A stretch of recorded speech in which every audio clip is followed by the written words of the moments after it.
The Taliban says Afghanistan is stable, but here's what that stability really looks like. Terror groups operating from its soil, a leadership no one elected, an economy where people are getting poorer, and women erased from public life. If this is stability, then what does failure really look like?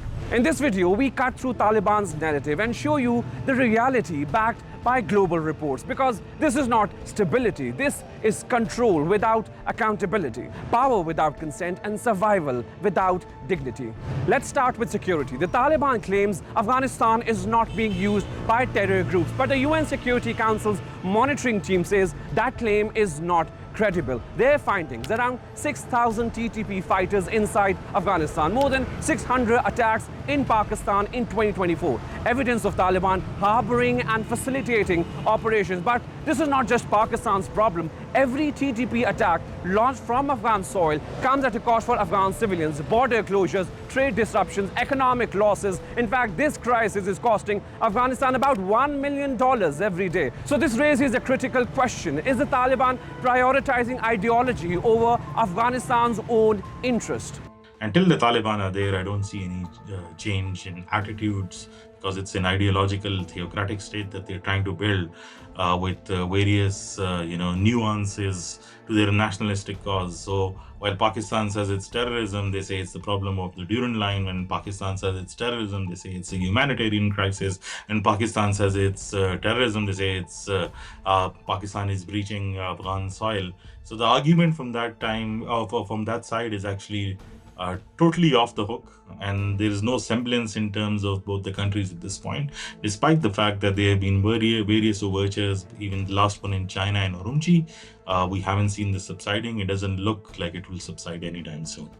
Now let's talk about legitimacy, because this is not just an unpopular regime. It is a system that does not believe it needs public consent. According to the UN monitoring team, the Taliban does not seek popular support. Power is concentrated in the hands of Haibatullah Akhundzada. Governance is driven by ideology, not accountability. And internally, even limited dissent is crushed. Taliban officials who question policies like the ban on girls' education have faced dismissal, exile, and even detention. So moderation is not debated, it is eliminated. Now to the economy, where the Taliban claims recovery. Yes, Afghanistan's GDP is projected to grow by 4.3%, but here's the reality. Population is growing at 8.6%, which means per capita income is actually falling by 4%. So while the economy looks better on paper, the average Afghan is getting poorer, and the pressure is only increasing. Over 2 million returnees, drought conditions, aid cuts, border tensions. This is not recovery, this is economic strain hidden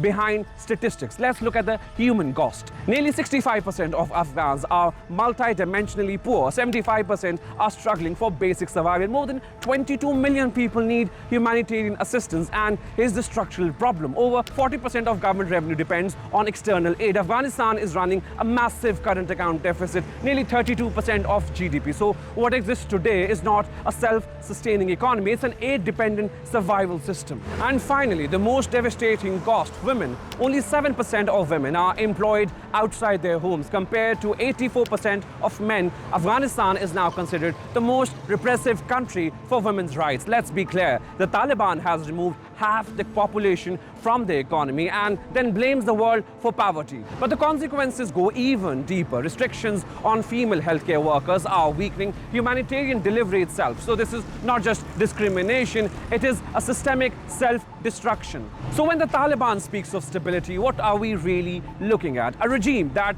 shelters militant networks, a system that rejects public consent, an economy where people are getting poorer, a society dependent on aid, and half the population locked out of public life. This is not stability, this is a triple failure of legitimacy, of security, and of welfare. And the cost of that failure is being paid every single day by the people of Afghanistan.